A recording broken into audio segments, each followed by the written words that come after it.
the screen by the officers? I'm sorry, can you repeat that? Does this picture look the same now as when you were first shown the screen by the officers on the morning of July 13th? Does the screen look the same today? And I think maybe we're misunderstanding each other. I'll try again. We are, sorry. It's okay. On July 13th, the first time you knew that the screen was broken was when the officers took you outside, correct? And then in the morning, the following morning, or at some point later in the day, you took your own pictures, correct? Right. And I believe you testified earlier that when you took those photographs, the screen was in the same condition as when you had originally seen it with the officers when they first showed it to you. Is that correct? Right, I never touched the screen or just took the pictures of the screen the way that it was. And again, you can try and answer the questions. I know sometimes they're not always artfully phrased. I'll try my best. And so you said you remember taking 3 or 4. Does this look to you as though this is from the same series of photographs that you took? I don't know. I took a couple pictures of the screen. Were they all taken essentially in that same area of that bottom left-hand corner of the window as you looked at it? About, but I never zoomed in that close on the pictures, so.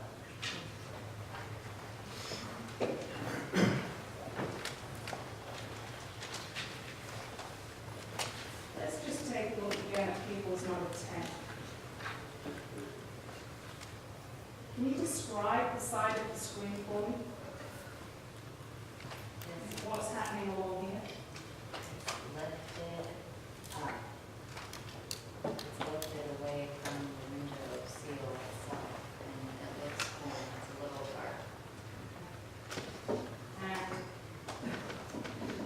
you just look at the bottom portion here. Can you see along there? It's, maybe if I show you, this little bit of the screen. Can you describe to me the bottom part of the screen that runs from left to right as you look at the photograph? Yes, it's 12. Is it pulled away from the window?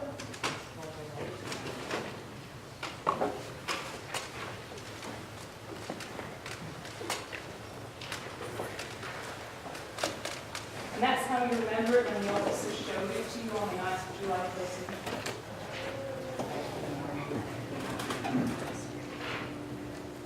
If you look at this photograph, which is upside down, this is People's Exhibit number 12. Where is the mesh wire on the screen on that photograph? The mesh wire that you, This portion here. yes, it's along the screen. Okay.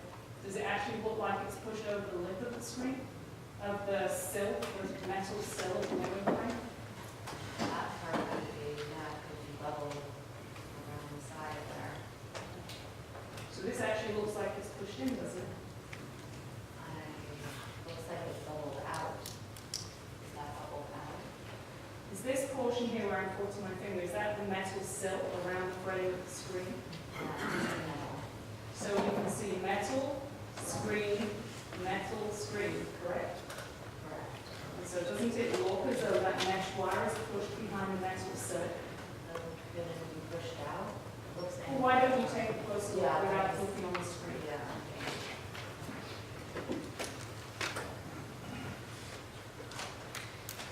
I can't tell, it looks like it could be pushed out, like a curve, like a bubble. That's hard to tell, these pictures are hard to say. Do you see, I just put it back so everyone can see it. Do you see the plastic I do, that's hanging down below, isn't it? yes, it looks like it's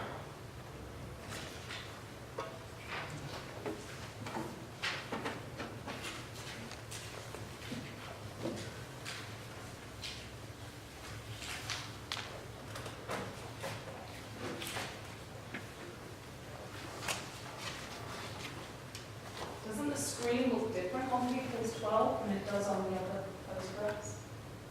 I'm sorry, can you repeat the question? Doesn't the screen look different on that last photograph. It's not pulled out at all, is it? Could be, but the picture is hard to see.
So you remember as we talked about the fact that you were interviewed first and that the interview was recorded by one of the officers who first came to your house.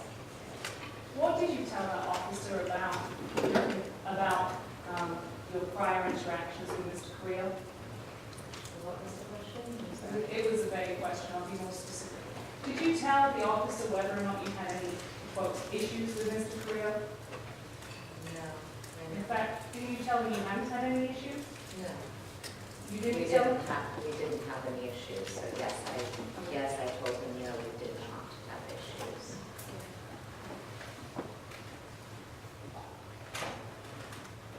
And when you described the situation where the bottle of wine was delivered, did you say at that point that you thought it was creepy? I was surprised. I don't know if I used the word creepy yet, but In fact, didn't you describe it to the officer as you just felt Mr. Carrillo was being nice? probably. I don't recall what I said. So when you were first interviewed, you described that incident as a situation where Mr. Carrillo brought you a bottle of wine, and that was a nice gesture, correct? I don't remember saying that. Would it help refresh your recollection if I go to the transcript? Thank you.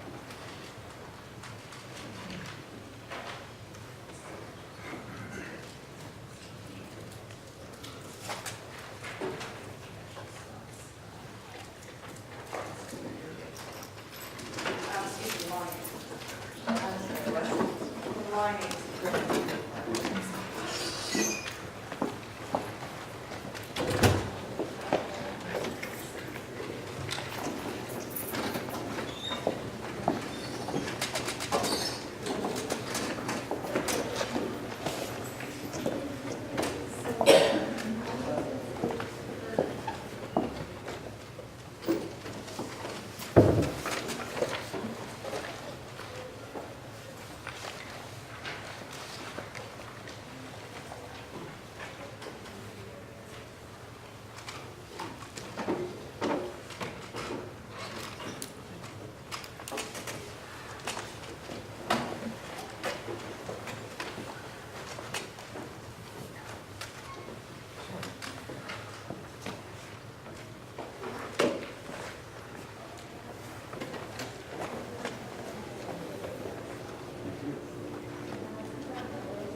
any point in that interview use the phrase, "I was grossed out and disgusted with you"?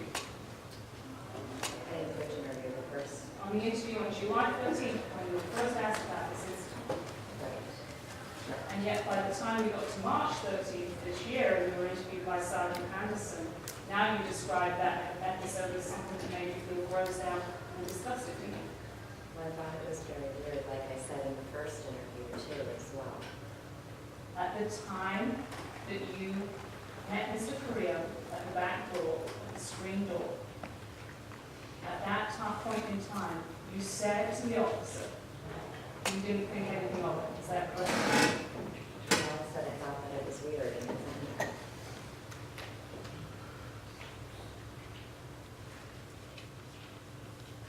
Didn't you say to the officer that first evening, I just thought he was being friendly, but now I'm like, okay, what's up, you know? At the time, you thought Mr. Carrillo was being friendly to you. that's what I said, yes.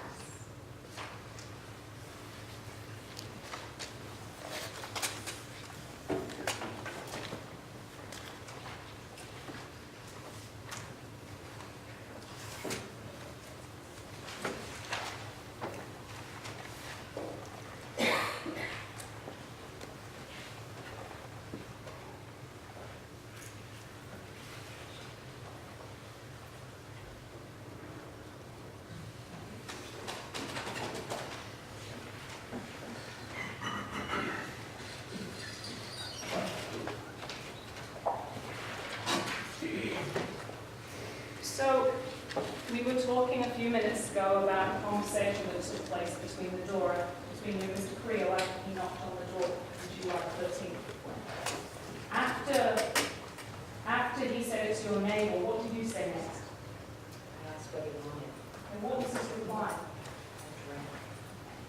Did you think he was inviting you to have a drink with him?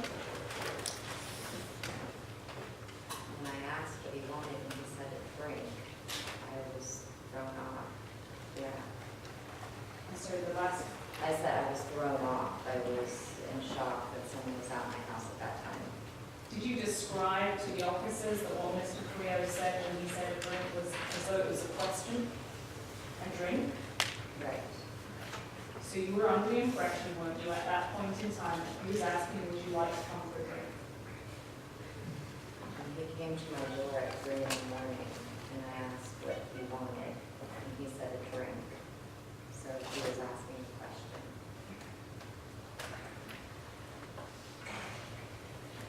On July 13th, you were fast asleep, correct? The window was open, but the blinds and the screen were both closed in your bedroom. You shut down the house for your friends. The blinds were closed in the front living room, and they were closed at the screen door at the back, and the house was dark according to your testimony. Correct. The only light in the house was the bedroom light when I woke up. You did hear noise at the window, you said, that's right? At my bedroom window. You heard blinds rustling and maybe the screen was tearing, you said that. You didn't see anybody trying to get in, did you? No. And you didn't hear anybody talk or say anything. No. And so you got up and you went into the living room. You saw a man outside, you didn't know who it was, and you don't know where he went, correct? At that point in time. Right. You didn't see anything at the back of the house, you didn't hear any other noises. Shortly afterwards, you got a knock at the door, correct? After the first 9 in the morning call. You got a knock at the door, is that correct? Correct. And when you responded to the knock, you were told it's your neighbor, and you were told, well, you understood your neighbor to be saying a drink, I asked what the person wanted. and you understood when he answered that he was saying a drink. Nothing further at this time. Is there going to be an interview? Yes. Are you waiting? Okay. You may.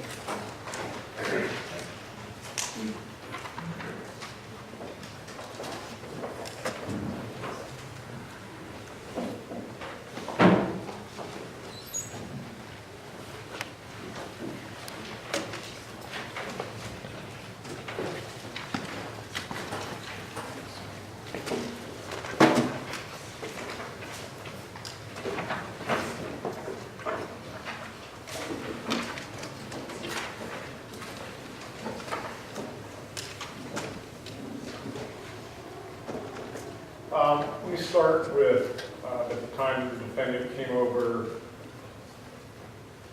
in June with the wine.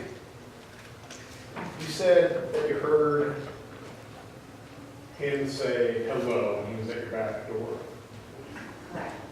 Did you know it was him when you heard hello? Did you know who it was? So did you look to see who it was? After some of this, talking to the boy, And did you change between the time that you heard the hello and the time you came out to see who it was?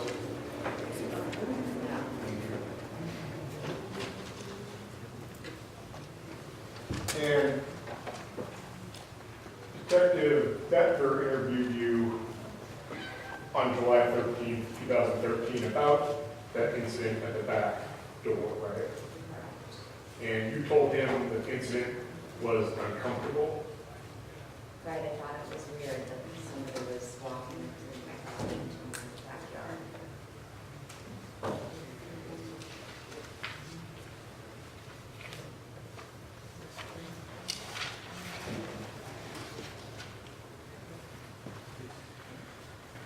Going back to the incident on July 13, 2013 now,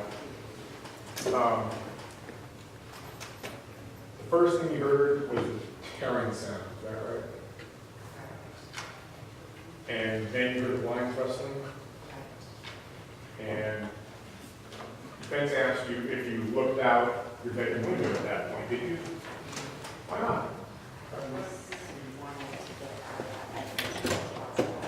Why do you want to get out of bed?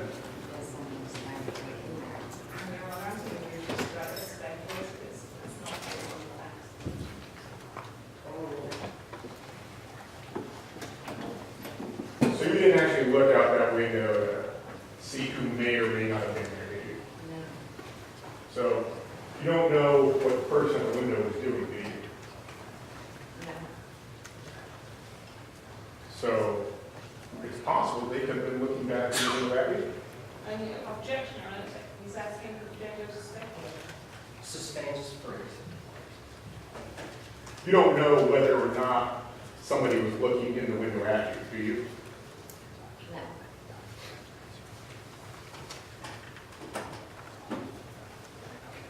And the screen is on the outside of the window, Yes.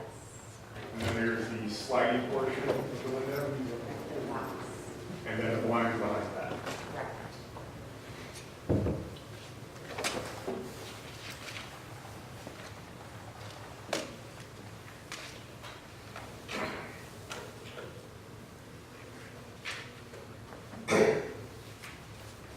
So, when you called 911, do you know exactly what time it was that you called 911? It was probably around 3:30 or so. Would it refresh your recollection to look at the transcript of the 911 call? Yes.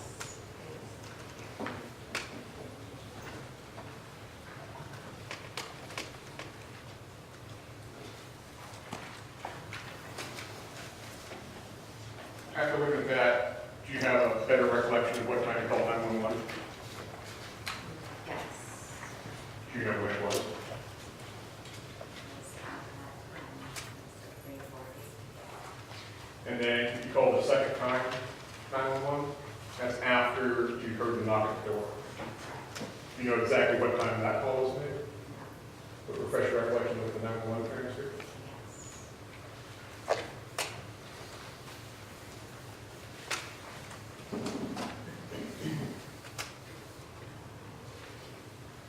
That was at 3:50.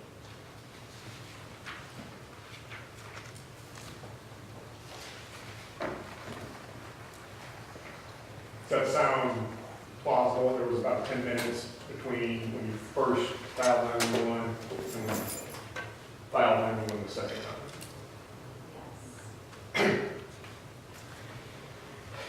Yes. And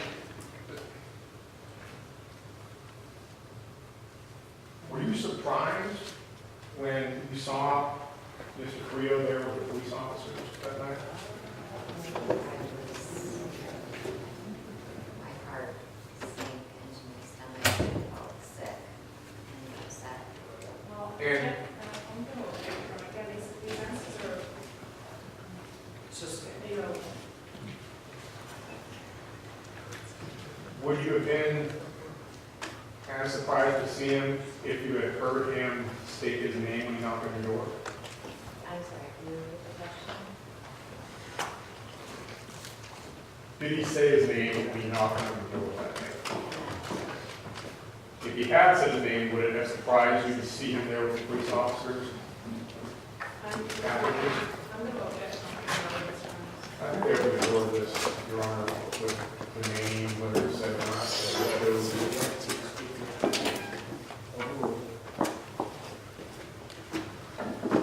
Your call question, Mr. Had you heard him say it's Efren, would you then have been surprised to see him out there with the police? Was not expecting. Again, Your Honor, Ms. Bill is testifying beyond the answer to the question. I'm not sure you completed your answer. You may complete your answer. Did you hear any answer to that? I just was going to say I wasn't expecting anyone to come over at 2 o'clock in the morning.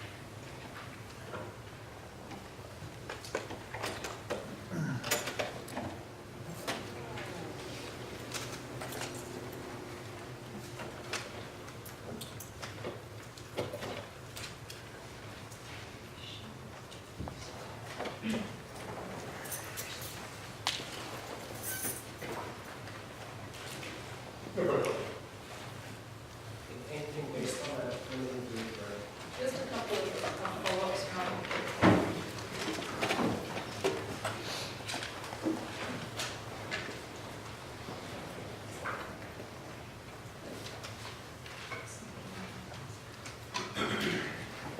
Sorry, I just need to find a document.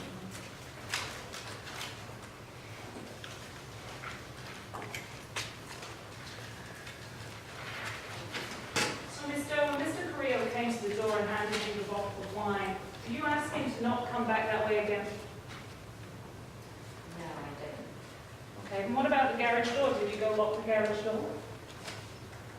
I may have closed the garage door after we left, I can't recall. Do you remember telling Sergeant Anderson that maybe about 5 to 10 minutes later you went to close the garage door? I might have. Can't recall. You didn't do it straight away though in response to Mr. Carrillo's visit, did you? No. And between the two 911 calls that you talked about, you just testified about times, you didn't hear Mr. Carrillo, did you? I didn't hear him when in between the, Two 911 calls that you just testified about the times when those occurred. I heard somebody at the door when I asked who it was. Between making the first 911 call and the knock on the door, you didn't hear anything else, did you? No. And you didn't see anything else? No. Okay, nothing further on. witness that yeah. Yes. And is she currently excused or subject? Subject to reading. Okay, so that does conclude your testimony.